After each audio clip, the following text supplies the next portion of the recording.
Hello everyone, this is Dr.P.Syamala from the Department of MBO International Business Management Studies, Acharya Nagarjuna University.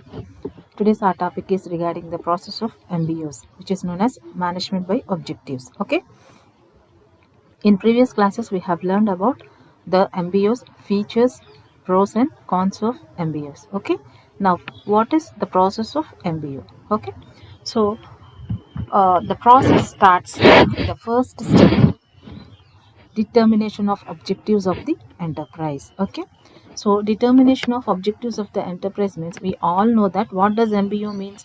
MBO means sitting the superiors and subordinates and superiors, they sit together and they will frame the objectives, departmental objectives of the organization. Okay, according to the requirement, they will frame the objectives that they have to be achieved. Okay, so here determination of objectives of the enterprise means here superiors and subordinates, they determine the objectives depending upon the long term objectives of the organization.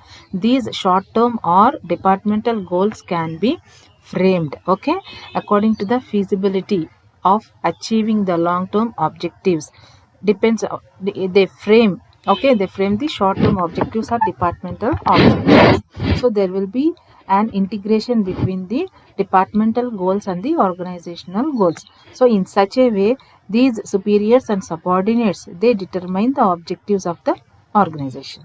Okay, this is the first step in the MBOs. Coming to second one, determination of departmental goals. As or after determining the objectives of the enterprise, so those will be definitely a long-term objectives. Okay, and coming to the determination of departmental goals means departmental goals will be short-term objectives. So these short-term objectives will be integrated with the long-term objectives.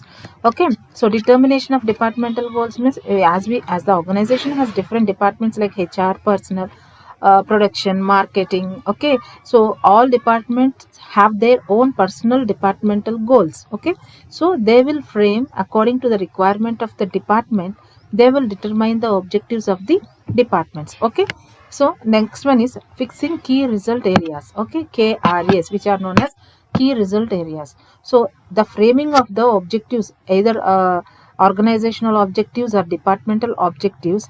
Okay, while planning, okay, while planning, they will fix the key result areas which are the basis, okay, basis for the organization's sustainability, okay, existence of the organization.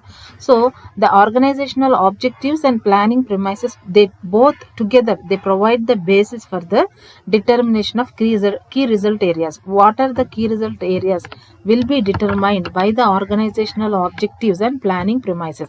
We know what is planning premises. Planning premises is nothing but the assumptions that were taken by the management.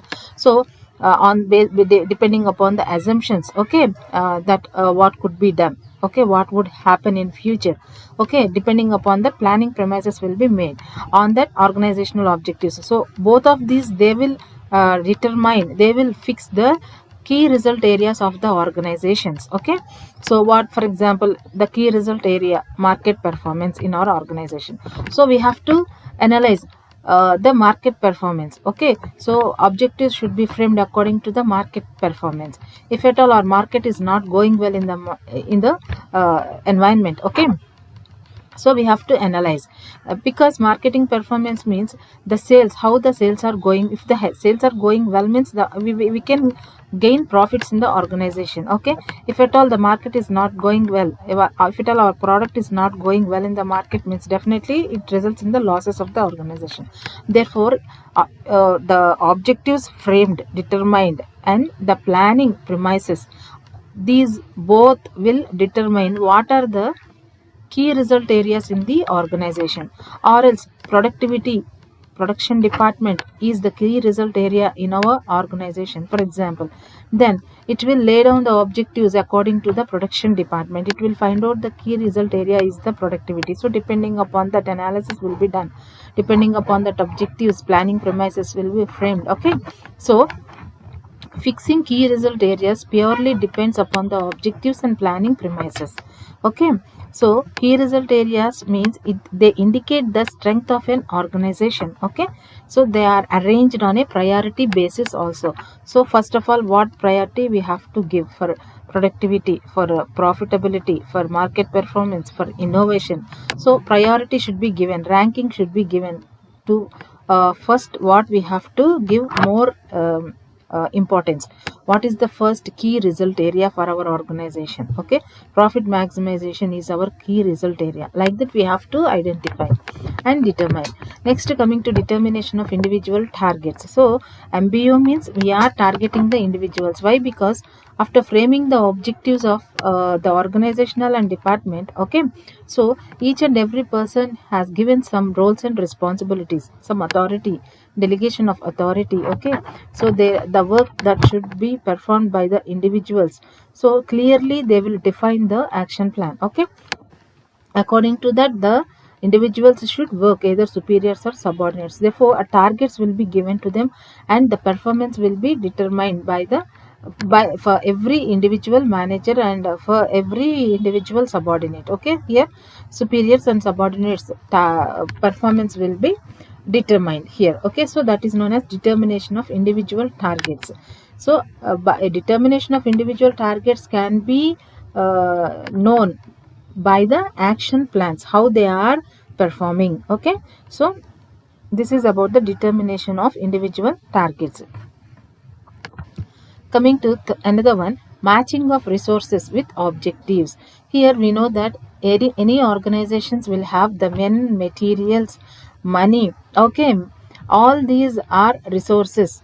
Okay, so if at all any resource is not adequate in the organization, for example, if we take raw materials, if the raw materials is not up to the requirement, or else there is a scarcity of raw materials in our organization, then according to that we have to fix our objectives. Okay, we have to change our objectives according to the requirements of the resources. Okay, whatever resources, either it may be men, either it may be material, either it may be machinery, either it may be money. We know that resources are 4M's.